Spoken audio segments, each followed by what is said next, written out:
Hello and welcome to the second episode of the Take a Pull podcast with Andy Cummins and Declan Carroll. Declan, how are we feeling? Yeah, good. Still getting my voice back from up on tour last week. Sorry, that was some tour, yeah. Yeah, Anyone listening to episode 1, we're in Birmingham and Declan got an early one home to see his horse in Killarney. being pulled up. Countdana pulled up. Well, it's ground. It was all ground related, so we'll see Countdana at another time, I'm sure. Just before we start, I just want to say a big thank you to everyone on Twitter or X for a lot of shout outs this week. It was absolutely fantastic. So we're absolutely over the moon that we could make such a strong and positive start, and we're going to keep bringing you guys all this content for nothing. And we're going to find the eye catchers, find the winners, analyze races, review races, anti-post, everything in between as well with Irish racing. But just wanted to say thank you very much before we started. It really mean that. It's been unreal, like some of the comments and the support. Like after one episode is, fair play to you. We weren't expecting that. We didn't really know what to expect. Or anyone that would have a look at it, But obviously, some people seem to enjoy it last week, and we certainly enjoyed it last week. Talking about something we're very, very passionate about, day in, day out racing. I know it's weekends we've covered so far, but as the National Hunt season kicks into gear, we'll be concentrating those midweek cards, the Thursday cards. Yep. Sometimes you got a Wednesday at Fairyhouse and a Wednesday. Absolutely, and it'll be a little bit of flat in there as well. Don't worry, I'm gonna. Oh yeah. I'll give the Curra 5 minutes at the end of the podcast of a couple of fancies there, and maybe a few trips to Dundalk over the winter. We'll see. But without further ado, Deck, we're going to debut a new segment on our second show. It's called Take a Pull or Go Home. So this is more for the anti-post fans that are listening to our show. We're not going to be telling you to back these horses for certain races. It's just whether you want to keep them on side. We will name potential targets. And if we really like them, who knows, we may put them up. We've 2 horses for you this week. The first one coming from a maiden hurdle in Fairyhouse, the second coming from a beginner's chase in Galway, the maiden hurdle on Monday, and a beginner's chase on Tuesday. So, Deck, the first horse I wanted to highlight on Take a Pull or Go for Home is the Gavin Cromwell trained Redstone, who was, look, let's be honest, he was pretty impressive in beating King of Kingsfield, a very, very snug half a length. Keith Dunn, who barely had to move. Second run of his life, first under rules. King of Kingsfield, who was 5-2 on to win the race, has a wealth of experience behind him in bumpers, and at one stage was anti-post favourite for the 2023 champion bumper, but who wasn't? It seems like there was about 4 or 5 horses favourite for that over the course of the season. What did you think of Redstone's performance and the maiden hurdle in general? I was personally quite impressed, but what did you think? Yeah, no, I was very impressed. But that's basically the first maiden of the season, isn't it? First proper maiden, yeah. It's the first proper maiden with, horses who could take the step up. I'd imagine he'll go to the Royal Bond now. You would think. Because he's ahead of the rest anyway. But there's a good chance he could end up in, would you be going for the Coral Cup for him, maybe? That's like you think of Gavin Cromwell horses from last year that kind of came out early. Your Pat the Ruse, even my mate Mozzie, I think he was quite well fancied for a Royal Bond, wasn't he? Same colours. I think he might have went off favourite, did he? He might have done, yeah. He ended up in he ended up running well in the Galway hurdle the following year. So I think that's the type of horse we are dealing with, a top draw handicapper. Maybe that's a bit unfair. Look, I probably am a bit unfair, but I just think it's so early that I think we've seen the first good performance, and all of a sudden, the juices are flowing on Twitter. Everyone is backing this thing. Backing them for the Supreme or the Ballymore. There's so many more going to come out, and the chances are, I'm not sure I rate that Chickenstown horse too highly. I wasn't mad at him. I think he's gone a bit backwards myself now. He wasn't really for me. I just think, there's a good chance, like, are we taking a pull, are we kicking for home? Like, there's a good chance you turn up and go off very short for a handicap. Probably say there's more chance of that than I'm running in the Supreme or the Ballymore. They might have to make a decision late on but he's probably going to be well handicapped, and he's probably not going to be good enough to win the Grade 1 at Cheltenham. So, and it depends how that Royal Bond works out, whether he ends up in, he could end up in the old Ladbroke at Leopardstown in February, or even at Christmas, he could be going into a handicap. You never know, I just think it's too early to be getting excited about novice hurlers. Not too early to be getting excited. It's probably never too early to be getting excited, but to be nailing your colours to the mast. We're going to see a lot more good horse, especially with the rain we've had coming out. No, that's a fair assumption. That's a fair assumption. So I think I'm taking a pull. Am I? Is that you're taking a pull? I need to see more evidence, don't you? I think we're going to be taking a pull for the next few weeks, I would imagine. But we're going to have opinions are going to eventually differ between both of us. It's only natural. It will happen maybe in a little bit, a few weeks time. But we're both taking a pull on Redstone for now. But he does retain plenty of potential. I do want to highlight the 4th and 5th place finishers in that maiden though deck. Our Uncle Jack, who was 4th, and Michaela's Choice, who was 5th. Our Uncle Jack was at 125 to 1 shot. Well out the back. Ticked all the boxes. He ticks all the boxes with really eye-catching race out the back. Jumped okay. He did look a little bit awkward. I think he was in a hood. But he travelled in Irish maiden hurdles. It's almost 2 races that are being run. And this lad just came through them really like a knife and butter. He came through beating horses, hit the line really well. He is a 7-year-old, so he's a bit of a late mature.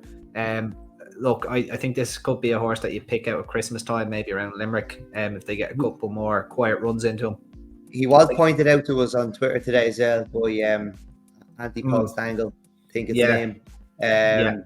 You saw, I thought that was a great shout myself. Definitely one to go into the top tracker. When we see him up and trip, second time in a handicap.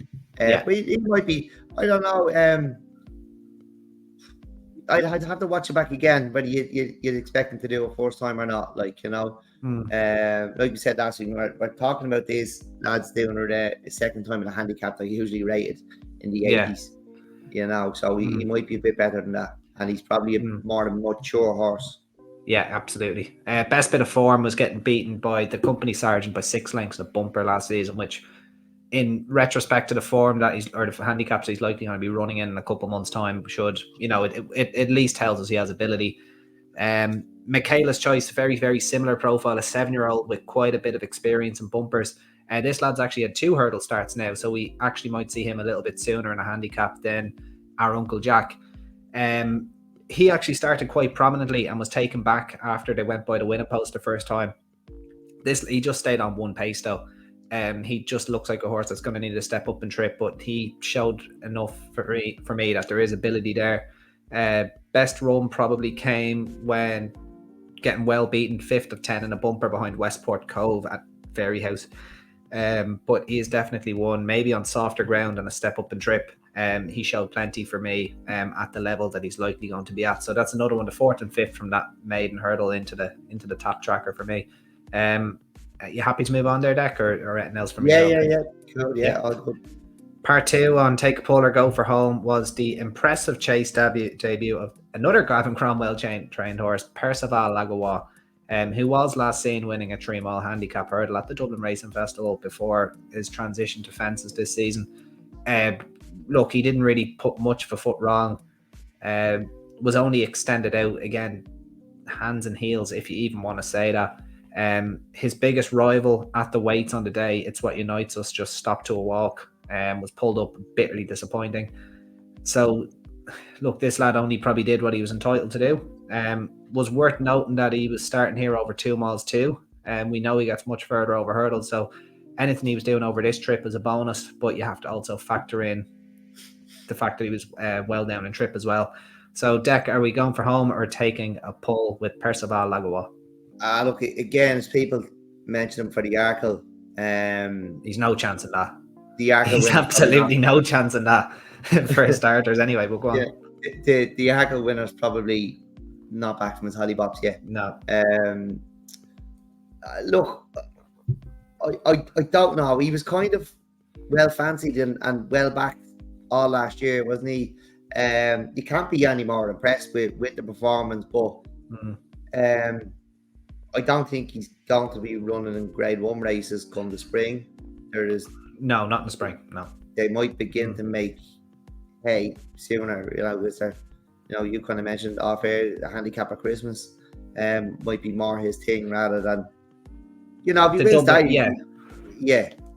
Dublin Racing Festival. Dublin Racing Festival, yeah. I suppose he's entitled to go to Cheltenham then or something, isn't he? Like if he wins that, but I still wasn't overly excited. No, that's fair enough, and it is early in the season. I think he's too obvious.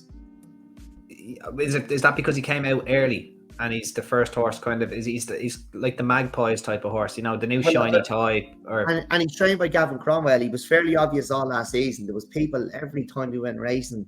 I loved him. Talking about.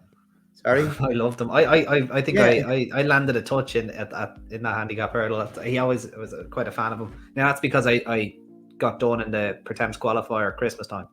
when he was. I think he's you're never going to get much value on him. Now he's going to win. He's going to win. But I just think I'd rather be looking a bit harder for something. Okay.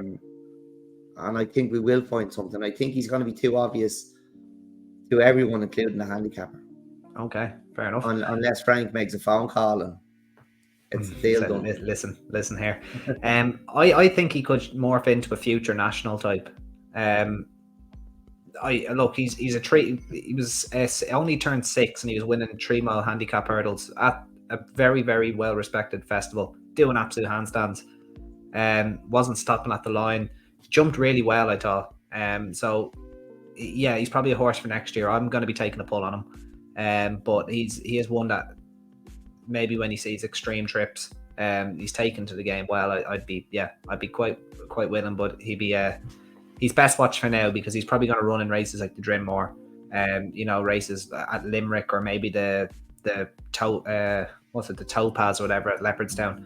He won't. I suppose as we say, though, there's no better place to handicap them, is there? That's exactly it. Yeah. We'll see. It'd be similar enough to what I know. Vanillier had back issues and kind of came back last season. Was a really, really well handicapped horse. I can see a similar story for this lad. So he's probably one to be on side with next year if you missed him in his beginner's chase there. So moving swiftly on, that was take a pull or go for home, and we'll be getting a lot more fun in future episodes when we have Christmas festivals, Navan, Punchestown, Fairyhouse, etc. out of the way. There'll be plenty to chew on. There'll probably be podcasts in their own right just to vote to it. Yeah. So, and we'll be inviting your thoughts and your horses you 100%. Want their opinions on, Mm-hmm. Any horses in range as well, anything. Send us a horse, we'll talk about them. 100%. Absolutely. So Dec, we're happy here now to move on to Fairyhouse. Nice 7 race card on Saturday, the first race being the 155. Return of the jumps, even though they were jumping last Monday, beginner's chase. 155 where we have 13 runners set to go to post. No betting, which is not really surprising. We were actually just talking about him about 2 minutes ago, Dec. My mate Mozzie, he came up in conversation. Yeah. Highly likely to be favourite with his ability over hurdles and on the flat. Do you see anything? Do you see any way by him here? I know Gavin Cromwell does have Invictus Mackin, and I'll talk a little bit about him. Hydrangea de Thigh as well. If I'm probably butchering my French there. For Barry Connell, everyone in South Dublin will be on him as well. Yeah, everyone's south of Temple Oak. Everyone's south of Temple Oak on the Barry Connell gravy train. And then the Wooden Basset gelding annexation out of an Invincible Spirit mare who was probably bought to win races at 2. Is having a second start over fences as well for Henry de Bromhead and Rachel Blackmore. So, Dec, anything you want to kind of point out here for this beginner's chase? Because it looks okay. Yeah, look, my mate Mazzy was a high class novice hurdler. I think it's too late to go chasing. All right. I don't think. I think they've reached their potential when they spend that much time racing before they go over a fence. I like to see horses going over a fence after one season over hurdles. Now, we've seen the likes of Sharjah, do really, really well. Faheen, similar, but, Willie Mullen's a different animal. And they're probably freaks those horses. My mate Mozzie's not in the same league as Sharjah or Faheen. But Gavin's other horse I really like. Victus Mackin. Yeah. He surely won for another day. You would have thought, like, he fell into that race at Down Royal. They were almost embarrassed with the red cap into the winner's enclosure on his first hurdle start. Oh, I'd say there was a few red faces that day. Yeah, there is, but he's only a 5-year-old. He's gone over fences. He's only raced 4 times, so he could be a high-class chaser, and they might go down the Grade 1 route with him. You know, he beat the Wall Park in Maiden that day. He won recently. I know, like, they all stopped in front and he flew off, and he looked like a plot job then after that, didn't he? He was beaten, you know, in one of those rated novice chases by a horse that was very wrong at the weights. And then, look, he was well beaten at Easter in a handicap hurdle. And look, maybe he's just gonna come back. He's be freshen up. I think he could be off on Saturday. What I will say to you, Deck, the betting will tell you. The betting will absolutely tell you. The betting will tell you, because he was 100, like you can see here in post-race comments, opened 100 to 30, and this is the race straight after his maiden hurdle win against It's What Unites Us. Opened 100 to 30, SP return of 7 to 1, beaten 12 lengths on his next start at Cork. SP or opening price 6 to 1, SP 10 to 1, and then in that handicap hurdle you mentioned where he was beaten 104 lengths, who's counting? I think opened he made 12 a to 1 or something though. He did. He was hampered and he did, but he opened 12 to 1 and returned 18. So I don't think it was much water, or it was water off a duck's back for connections, really. I just think there's another day for him. Last year, maybe they just knew that and they were running for experience. Possibly. I think he could develop into a high class horse, and I think he could be, you know, they have to, some of them do try. Colours. Yeah, fair enough. He is in my tracker. He is in the original tracker which I will be sharing quite soon. He did make my tracker for that reason, and I did mention it last week. Most of the horses in my tracker be 5 turning 6, and this lad is one I wanted to keep an eye on because he clearly has ability. 118, I think, over hurdles, or maybe a little bit less. I think he might have started 118. He has a bit to find to win on Chase debut. I will give you that. But he's only raced 4 times. He hasn't had the opportunity to climb the handicap. So I think he's a young horse. He's lightly raced, and I think after 4 runs have gone over fences. Like, this is what I want to see rather than seeing my mate Mozzie. I think he could be a proper chaser, and he could come out here, bolt up, and he's the horse possibly going to the Drinmore. If he lines up in the Drinmore, I will buy you. Next time we go racing, I will buy you all your rounds. He doesn't have to win the Drinmore. He doesn't have to place. He just needs to be declared for the Drinmore, and I will buy you whatever. That's all he. I swear to. I'll be very impressed now. That anyone can soundbite that. That's no problem. Hydrangea. Yeah, no, you're on. I promise you. Sorry, just on right. I do think he's the one. Now the bet will tell you, but at this moment, he's not. If he's off, he's the most likely winner, I think. There's 2, and one that you've mentioned that I will be keeping a very, very close eye on, and that is I Hydrangea. I was going with. Yeah. Okay. Hydrangea. The French yoke. Yeah. Do you want to talk about him because you're keen there? Well, we both see something. No, yeah, we were both saying he's clearly difficult to train. He quite often has long breaks between his races.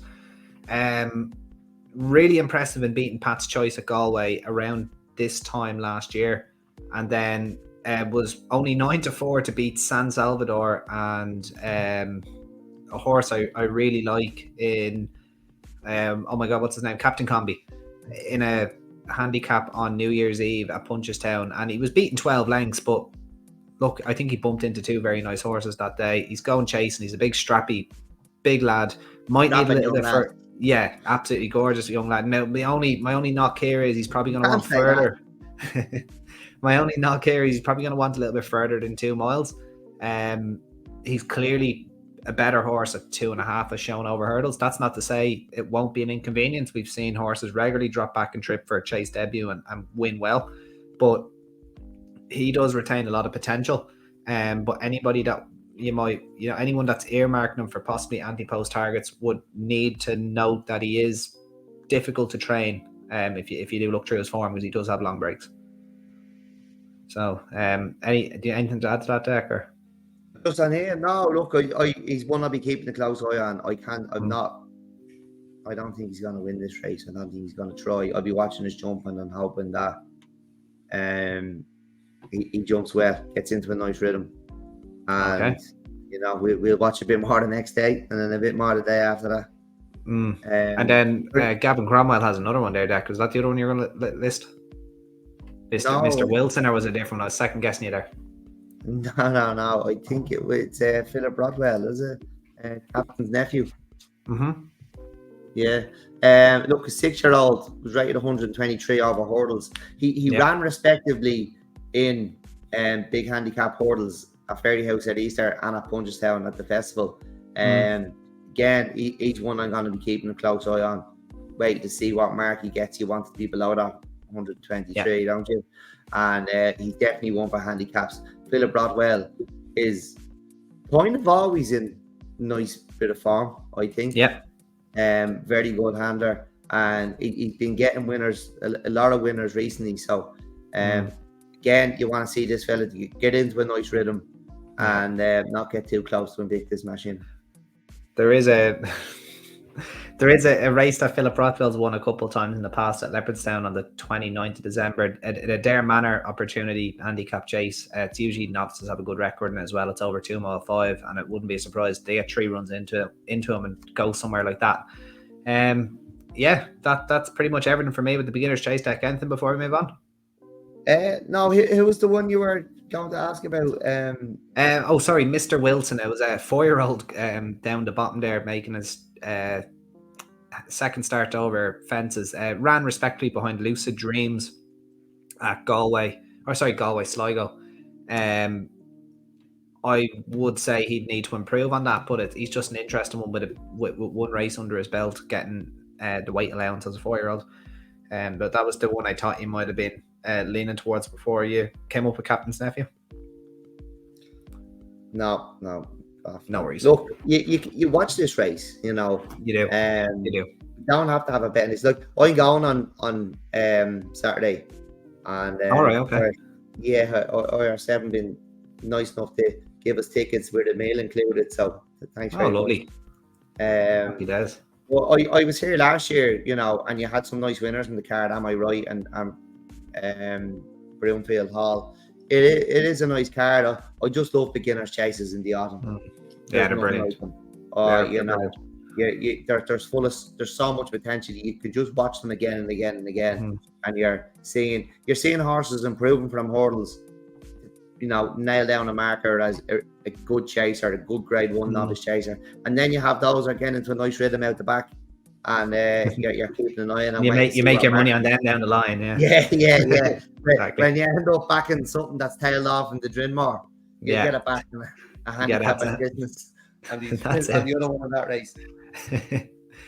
All right, well, moving on, man, to another beginner's chase, the Irish Stallion Farms EBF beginner's chase at 1/2. This one's over 2 mile 5.5 furlongs.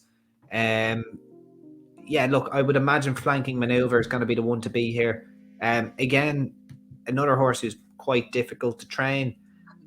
2 chase starts last year. Most notably, they're both in graded company behind Churchstone Warrior at Navan in the 10 up, which I actually was possibly a little bit unlucky not to win that straight up. I think he made a mistake at a bit of a pivotal time. At Churchstone Warrior, maybe the experience got Churchstone Warrior out of jail that day. Very, very high class form going back into a beginner's chase.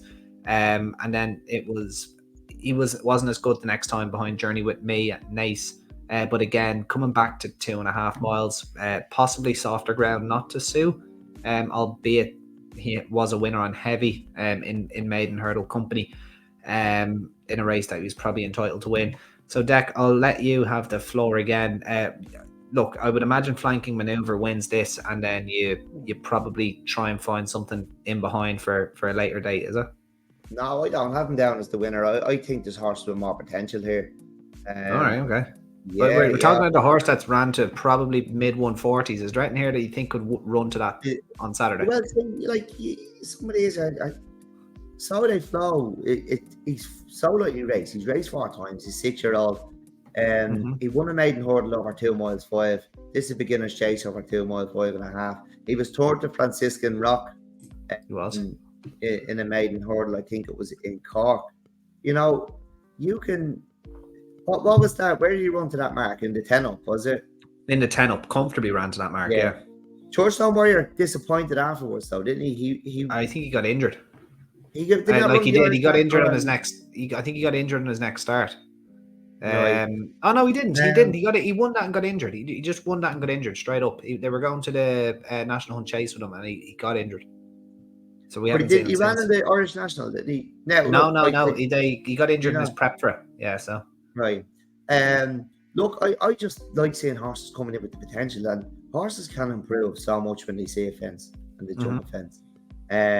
Especially when they're you don't know how good So they flow was because he's only raced 4 times, and he probably hasn't been asked many questions at all, you know, and he probably didn't know what he was doing either.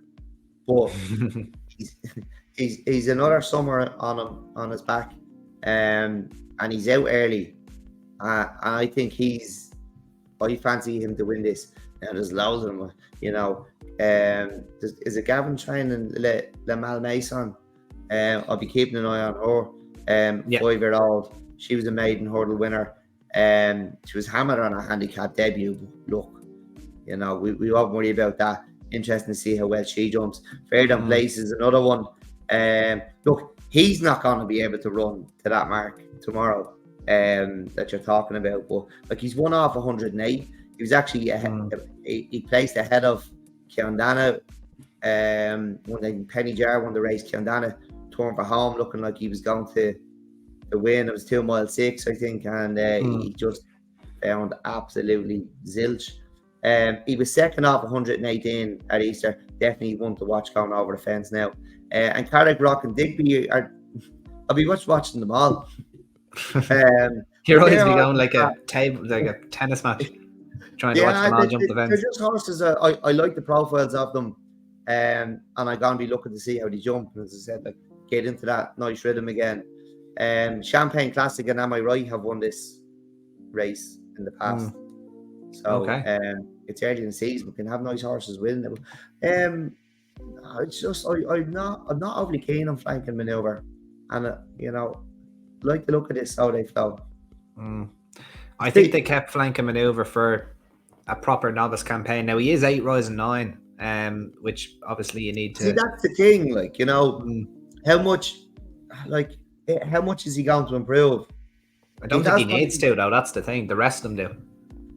I know, but the younger horses are entitled to you know, when you've don't. True. Yeah, no, that is very fair. So they Flow, who's ran to an RPR of 123, and Flank and Maneuver, who's ran to an RPR of 149. Like, of course, even if Soda Flow does improve, he might still not be good enough on the day. That's not to say he's not going to be good enough in 2 or 3 months' time.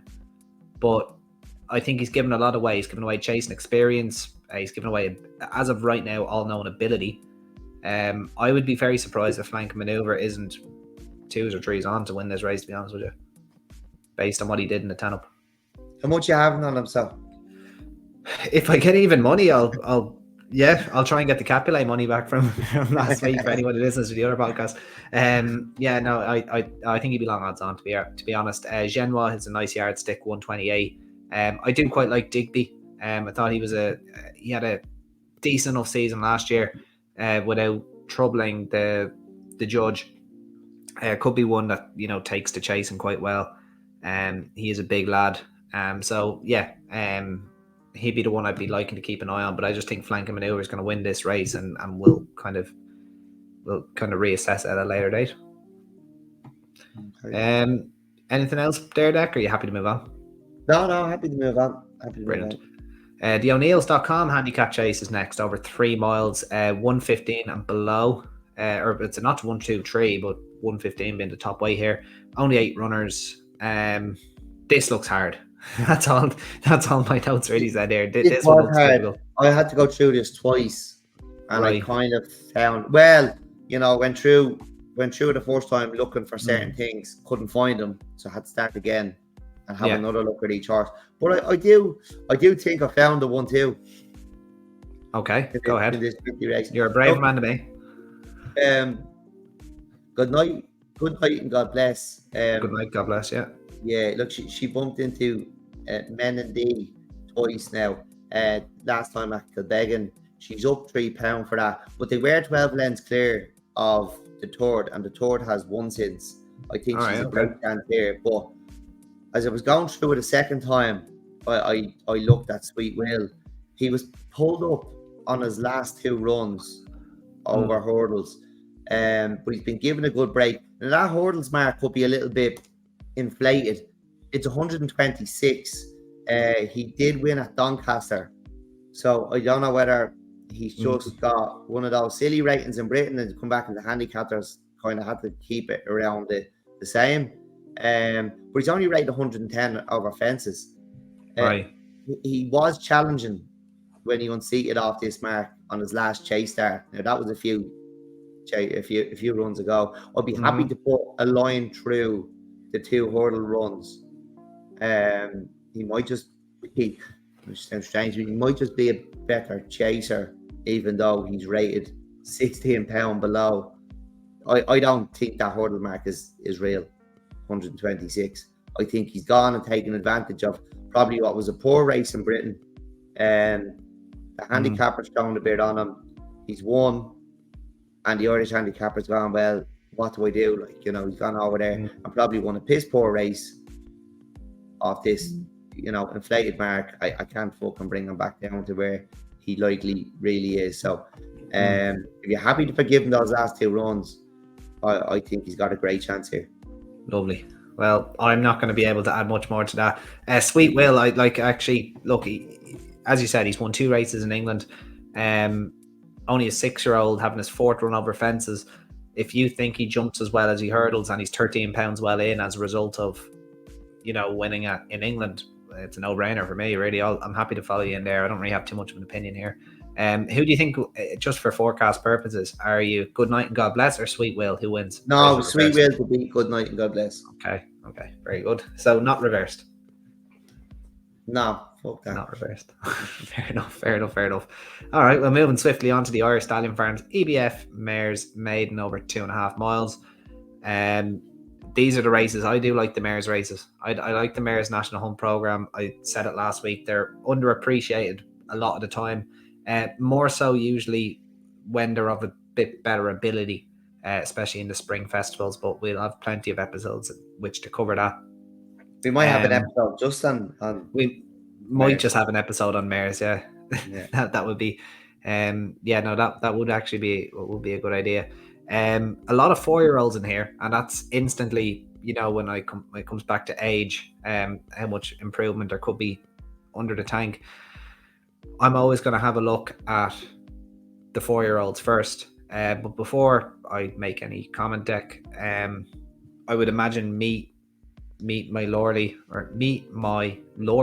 is going to be favourite. Have you had a look? Yeah, I have it between Meet My Lorley and Storm Along. Meet My Lorley is she's a bumper winner. I think she's point winner also. But Storm Along she's been holding her form really, really well, and she's knocking on the door. She's been placing in maiden hurdles. She's been placing in handicap hurdles. She comes here with a lot more jumping experience than Meet My Lorley, who might just, we don't know how well she jumps. And I would probably side with Storm Along to break our duck here.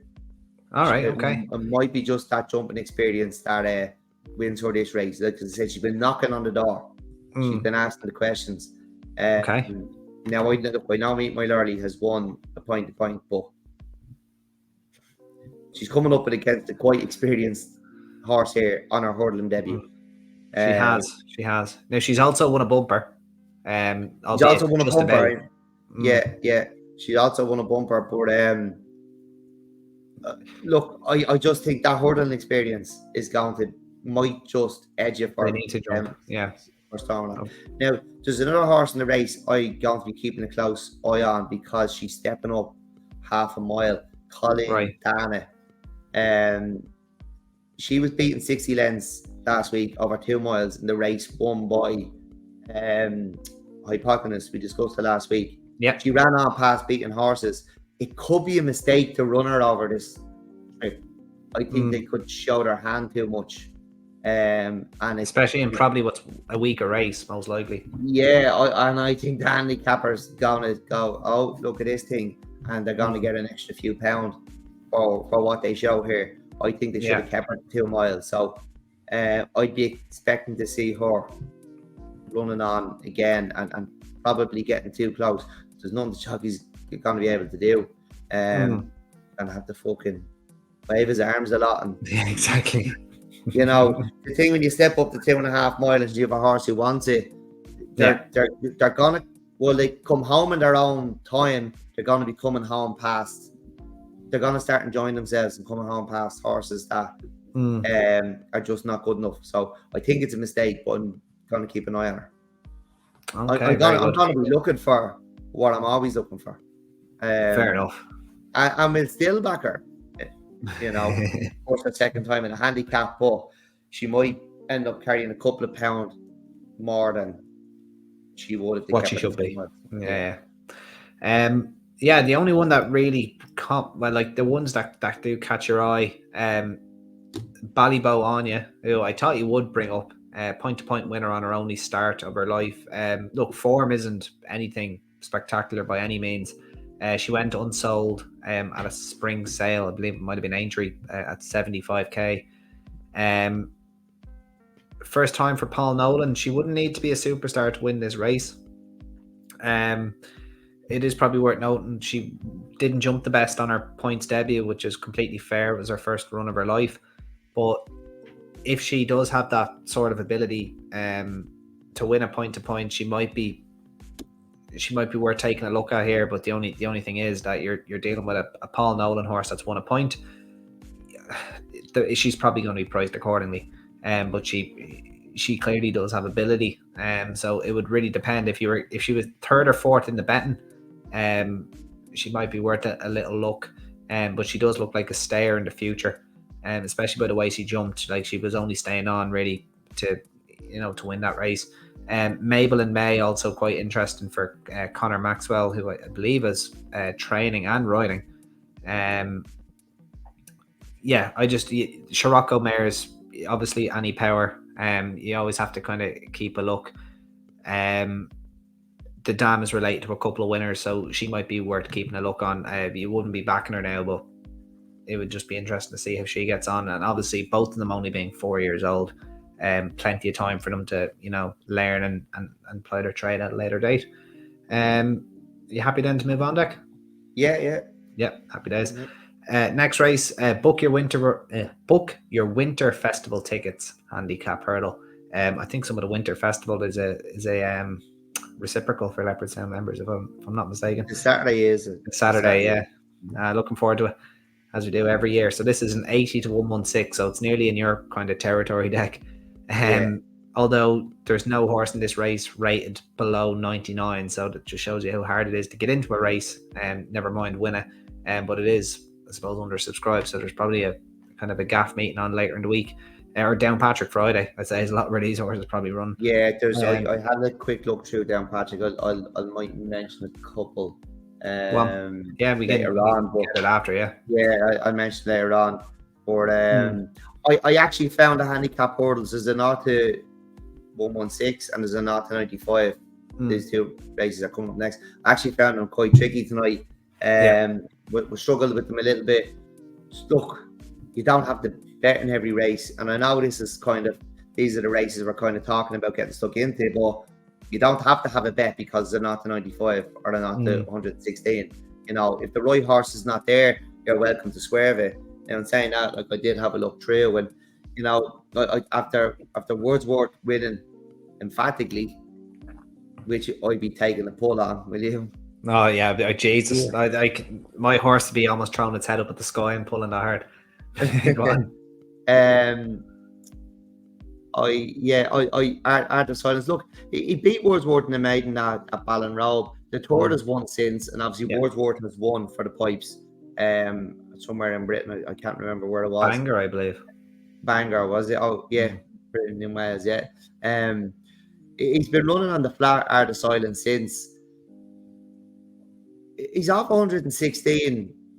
Now with the horse having won, I don't know. It's the problem is with the rain we've got, he's to carry 12 stone. Right. And that's what just put me off him.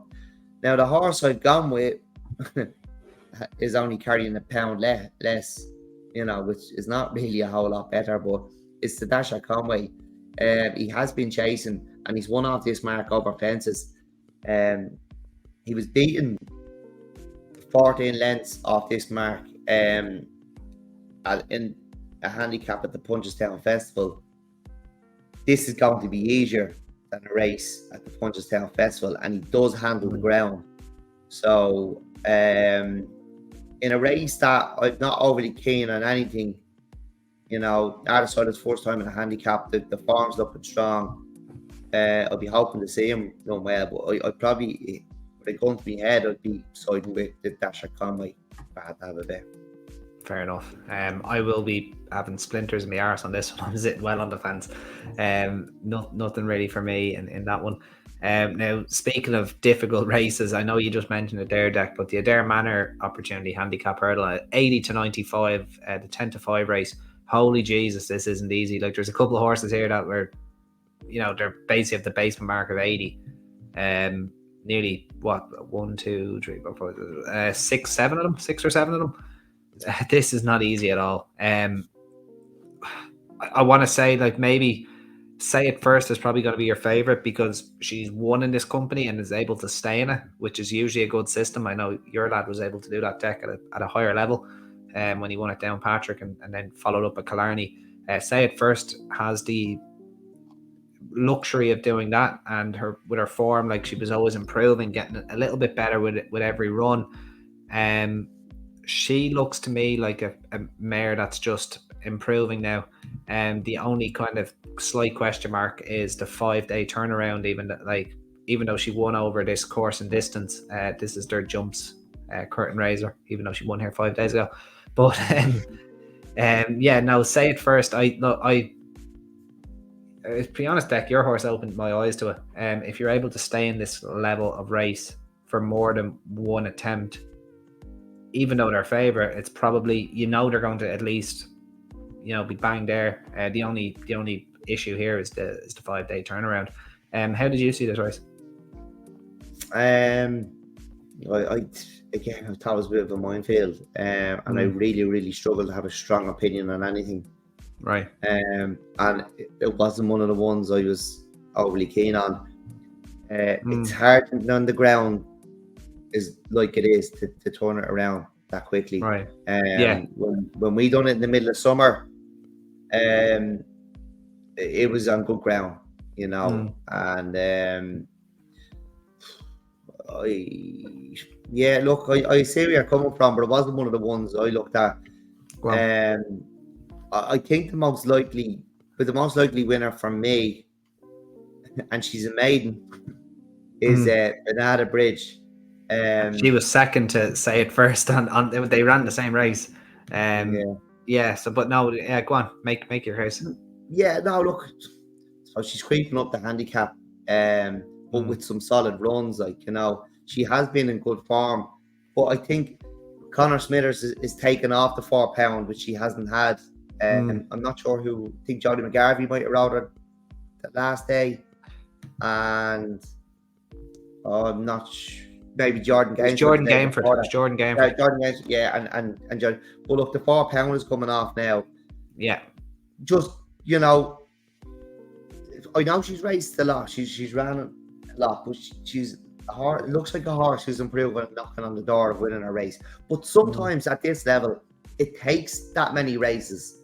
They're not tuned in as quick. They don't have the natural ability. It will take 15, 16 races for them to fully learn to do their job, to jump, you know, to go through gaps, to breed even. It's simple as that, you know. Hunters don't think of, you know, how to behave in a race nearly, like, you know. And she is looking like a winner and waiting. And I think most horses win, don't they? Well, no, but they do it. I suppose they can find their level eventually. The interesting thing about Banana Bridge, Deck, Connor Smithers, as you said there, takes off the 4. She was raised £3 for that second. Connor Smithers takes off the 4. Paddy O'Hanlon keeps a ride on Say It First, but it is worth noting that Paddy O'Hanlon was able to claim 5 at the start of the week, and the conditions of the Adair Manor race, Paddy O'Hanlon isn't actually able to claim. So there's a fairly, and there's a so she's actually up £6. She has the official. They go up on the Tuesday, don't they? So she has the £6. She got £6. Banana Bridge got 3, but the £6 plus the £5 of Paddy O'Hanlon's claim is technically £11 in this context with Banana Bridge.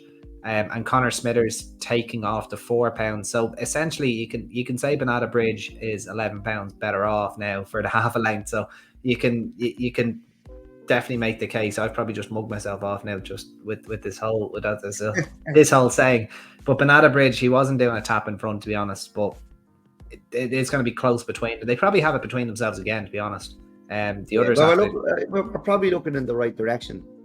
You would hope so. We've definitely just hit the first and second favourites here. There's without a shadow of a doubt, but you never know. Like there's P's and B's and F's and British postcodes in this race. So it's not an easy one. I'm gonna stick with Banana Bridge.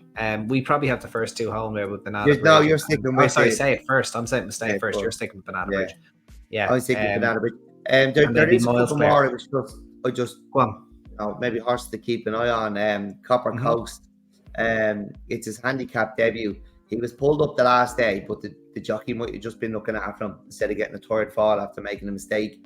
Okay. Got back to 2 miles here, where I think it's going to be, you know, hurdling practice at speed over 2 miles, you know, and a confidence booster. And another one I thought was a little bit interesting was our dad Derek. He's had 5 runs and never been better than midfield. It's his first run over 2 miles. He's only a 4-year-old. Now, he's probably one you're going to have to watch and maybe just keep an eye on. But I definitely think when they ask a bit more of this horse, there's going to be a win in him. Like, as I said, he's never been better than midfield. I don't think he's been put into a race yet. Probably doesn't know where the race is. Hopefully, hopefully we see a bit more from him on Saturday. And then if we do see a bit more from him on Saturday, the next day might be the day. But I just thought, both it was a little bit interesting, having never been asked to run in a race, even though he's ran 5 times. He is one of only 3 offsprings of our dad to have ran in a national hunt race. Our dad has 1 winner in Tipperary Sunset, but there you go. Our dad, who did he win in Irish Guineas? No, he didn't. He was a very precocious 2-year-old. I think he won a Windsor Castle. I think he was favoured for Flying Shielders at Doncaster. He's a proper 5 furlong speedball, and here he is trying to sire winners of 80 to 95 at Fairyhouse. Yeah, so unfortunately not quite fit for purpose, but look, a win's a win. And he does have you're right though, like he probably a bit of experience into him now. He's still only a 4-year-old. But yeah, that kind of brings us to the end of Fairyhouse, Deck. Unless you got anything for the bumper, a lot of unraced horses here. Arctic Gale, probably of Emmett Mullins, going to be your favourite with Derek O'Connor. I see Jodie Townend is riding for Paul Hennessy, Mary's Call. I don't think Patrick has a ride. So Patrick getting the Saturday off. I don't. You didn't express much interest. We don't have much interest in bumpers really until we see them over hurdles. Then we kind of crack them. I don't really punt in bumpers No, unless I had a unless good you need few to get drinks out. on me and things are going great. And you're like, okay, I'm gonna have a go here because I can't do anything wrong. But they're probably the most important race you can watch. I've been at the racetrack when horses ran in bumpers and you kind of just fell in love with them, and you end up following them their whole career, and you can see things like they're learning to race. It's not about winning bumpers for me. Like you're teaching horses to race, and there's a lot you can see in them before, during, and after the race. Very good, very good. Yeah, no, I agree. But again, I'm not one to be having a bet, or don't get me started on graded bumpers. I'm not going to go there. No. We might do a show on that alone. educate the crowd. If you don't mind, Dec, I'm going to fly really quickly before best bets just through the Curragh. It's always a good time. When the maidens start getting a little bit further than a mile, you might see a few Derby types in the first race. Obviously Illinois for Aidan O'Brien, Mont Saint Michel, another Aidan O'Brien horse, Billy Lee riding, that's in the Mike Lair colours. So always worth keeping an eye on those races. But the race I really wanted to have a look at was the Staffordstown Stud Stakes, Group 3 for the fillies, over a mile. One of my favourite flat horses of the season, Kitty Rose, running here. I thought they were seriously considering supplementing for the Marcel Boussac. They opted to not do that, and look, they probably made the right decision as the winner was quite impressive. Aidan O'Brien's Justify filly. What's her name? Oh my God, I can't remember. Anyway, Opera Singer, that's the one. Yeah. I think Kitty Rose is she's probably every bit one of the, I don't know, maybe top 5 2-year-olds that we have in this country, and maybe even a little bit higher. I really like her. I think she could go well in the classics next year. She should be odds on in this race. Brilliant is rated £3 higher, but Kitty Rose just so much more unexposed. Unreasonable, obviously, coming in for Joseph O'Brien is eye catching, and then Snella needs to bounce back. And then Foxtrot Zulu, an interesting enough entry for Jerry Lyons and Colin Keane after being beaten on her debut at 6-4 on. She did hold a big kind of profile that day, or she's a bit of a talking horse, but unreasonable. I counted for her easily, but it's interesting that they stick her straight into a Group 3. But I really fancy Kitty Rose if she's anything better than, if she's odds against, really. I think, as I said, she'll be a classic filly next year. Big fan of her, and I think she'll go and win that Staffordstown. I don't know, Dec, if you have anything on that Group 3. I'm putting you on the spot, I know, but have a look at the Curragh. No worries. No, you don't force yourself if you don't want it. It's all good. Put me time into Downpatrick instead. Fair enough. Listed race then for the fillies at half-3, the EBF Bridget's Pasture Stakes. Aussie Girl really deserves one of these, I thought. She's rated 97. She just keeps hitting the crossbar. You're always going to get full fields at this time of year for these fillies black type races, as connections are just, most of them are having the last throw of the dice before these fillies go to stud. As brood mares. None more so than the likes of Unbatcho and Cora, who's rated 65 and goes into a listed race. I'm not really sure that really should be allowed if you're rated with a mark like that. But I would like to see Aussie Girl try and get her head in front. I think she's a model to be placed at the bare minimum. The 6 furlong soft ground will have no bearing on her. I think she'll run a race, and I think she's every chance. She'd probably be a fair enough price. Going on there, Gustavus Weston in the next race, the Stephen Quirk Memorial. Like, he was much more like it on his previous start earlier this week behind Heavenly Power, starting to possibly find a mark that he might be able to win off. He's very much worth keeping an eye on. Other than that though, it's a tough card. It really is. You can keep an eye on us on Twitter. We'll probably post a little bit more about the Curragh, but it's all about really Kitty Rose, and I'll back Aussie Girl as well in the half-3 race, on top of flanking maneuver if he's somehow odds against, but I highly doubt he will be. They're kind of really my best bets for this week, Dec. as we just kind of segue into that. Have you anything that you want to put up maybe at Downpatrick or anything else Irish based? Yeah, look, there was 2 races at Downpatrick I had a look at tomorrow, and they were tricky enough. There was a lot more you want to be looking for in these races than there was at Fairyhouse in the low grade handicaps.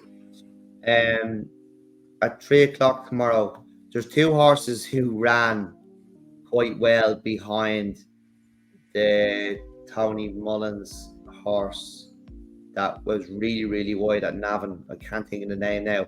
And the first one in for the night, like it was marked improvement, second time in a handicap. What we're looking for, obviously, just bumped into one. A horse who was able to go wide the whole way around. Once then after he thrown in, he bumped up 2 pounds back to 100 now.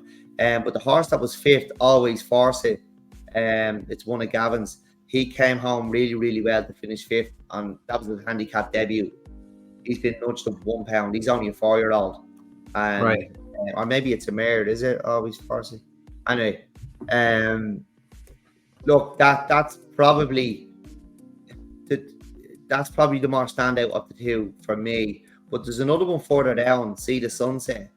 See the Sunset was never put into race on handicap debut, but ran on well past beating horses. If it's not going to be tomorrow for See the Sunset, I'd say it'll definitely be the next day. And I think there's good value there, like big price and probably worth to go. Gavin Cromwell does have another horse in the race, though, I will say, and ticking a lot of boxes. First time in a tongue tie as well. But I just have a feeling maybe the horse actually can't breed, and that's why the tongue tie is that's why the tongue, it's there for purpose use only. Yeah, and that's what you're fighting with sometimes, like, you know. And then in the 410 across the ocean, all the runs were over 2 miles apart from the handicap debut when he fell. It was dropped back to 2 miles for the for confidence, then unseated, you know, after falling. Much better after that, went forth, staying on really, really well, up to 2 mile 5 again here. So I think that horse got its confidence back, and maybe tomorrow is the day. I'm not sure what price. Today is the day when you listen to it. Yeah, today is the day when you listen to us. Yeah. Let me see if I can find the price really quick. Across the ocean, 9-1. 9-1, lovely. Yeah. But the Sunset might be about 33s, but that's a tricky one because you'll probably have winners coming out of that race that Tony Mullins' horse was really, really wide, and in for the night, and Always Force are probably going to be 2 of them. But they might be bumping into something tomorrow and See the Sunset. Fantastic. Well, that brings us to an end of top 2. Thank you very much, Dec. That was a lot of fun, a lot of in-depth knowledge there. Look, we're still on Twitter or X, YouTube, Spotify, Take a Pull Pod. So just don't forget to like, share, and subscribe, and tell all your mates, tell all your buddies, like you did this week. We're very, very grateful of that. We'll be back with pages. Sorry, go on, Andy. No, it's just we'll be back with more content. If you anything else we want to add before we sign off here? No, look, we're back Monday night. There's the Tuesday and Wednesday bunches down, so we'll be recording Monday night and hopefully get it up. 2 really, really nice days of racing, couple of graded open chases, and the jumps is really starting to kick into gear, or beginning to kick into gear. Obviously we still some more flat action, and we won't see a lot of the really, really top horses for, you know, maybe until next month or closer to Christmas. But you know, it's you know what we call it last week, sunglass and scarf weather. They just have racing. That's it. That's sunglass and scarf weather. Yeah. Now we are likely to see a Dream to Share though next week, so there is that the Muharrar horse that everyone thinks will win the Supreme. Anyway, we'll leave it there. Just don't forget to like, share, subscribe, guys. We'll see you for top 3 early next week. Bye bye. Cheers. Thanks, Annie. Look, bye bye.